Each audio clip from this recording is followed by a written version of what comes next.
In February 1942, war came to Australian shores for the first time when Japanese aircraft from the task force that attacked Pearl Harbor bombed Darwin and other isolated northern towns.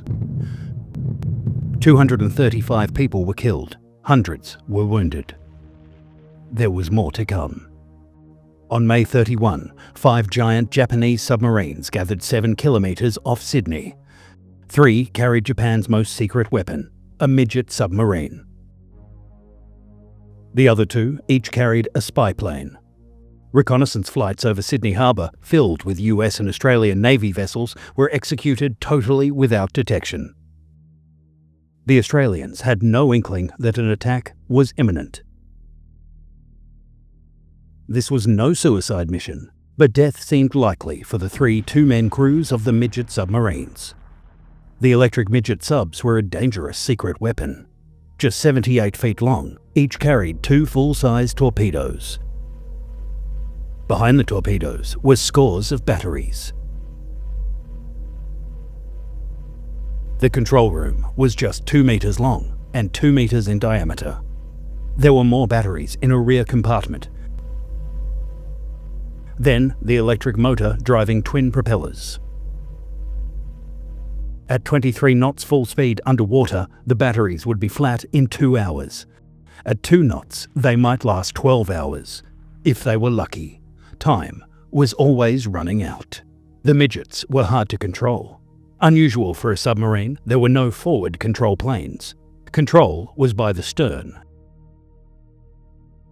and juggling ballast.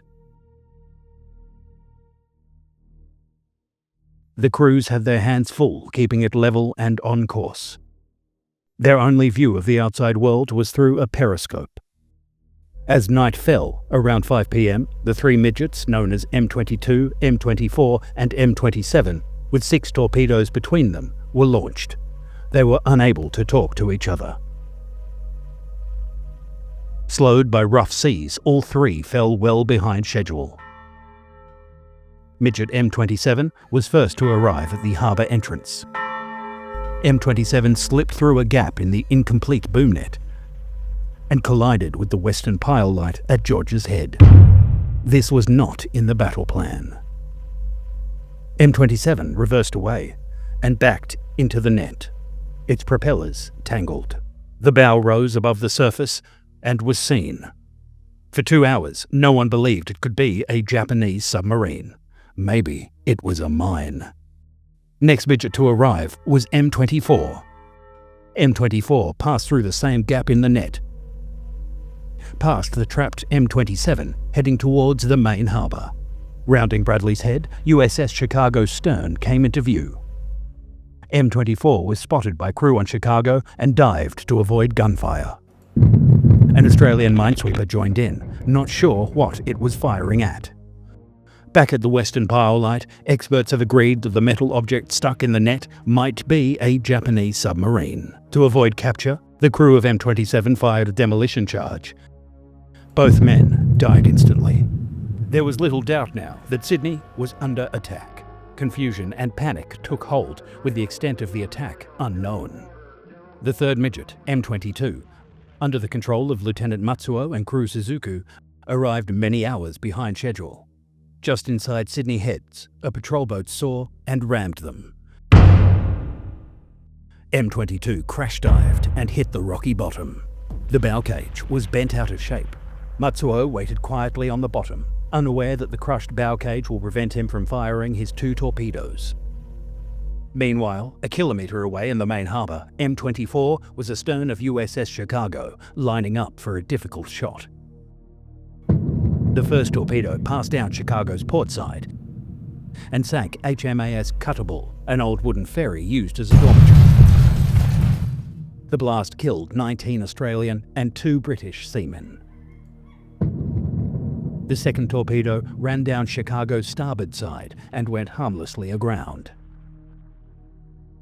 M24 left the harbour. Chicago also left the harbour for the dubious safety of the open sea. In the early hours of June 1, M22 moved again and headed down the harbour.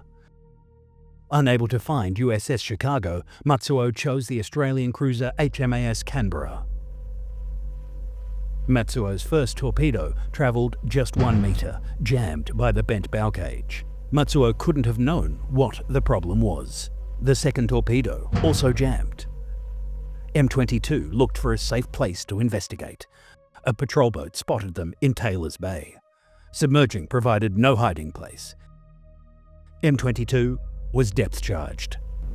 But that's not what killed the crew. As expected by the Japanese Code of War, when capture appeared inevitable, Matsuo shot his sailor, then shot himself using the 9mm pistol provided. At first light on the first day of winter, the last shot had been fired. The bodies of the 4 dead Japanese submariners were cremated with military honours. Their ashes were returned to their families in Japan. In 2006, the wreck of M24 was found in the ocean 20 kilometres north of Sydney. Did they run out of battery power? Were they overcome by chlorine fumes from the batteries? All 3 midgets had failed. 6 brave young men never made it home.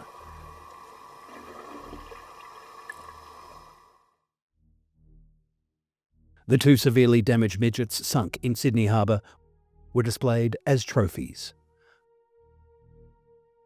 You are looking at the stern section of Matsuo and Suzuku's Midget M22. No longer a threat to ships in Sydney Harbour. A physical reminder of a very different time all those years ago.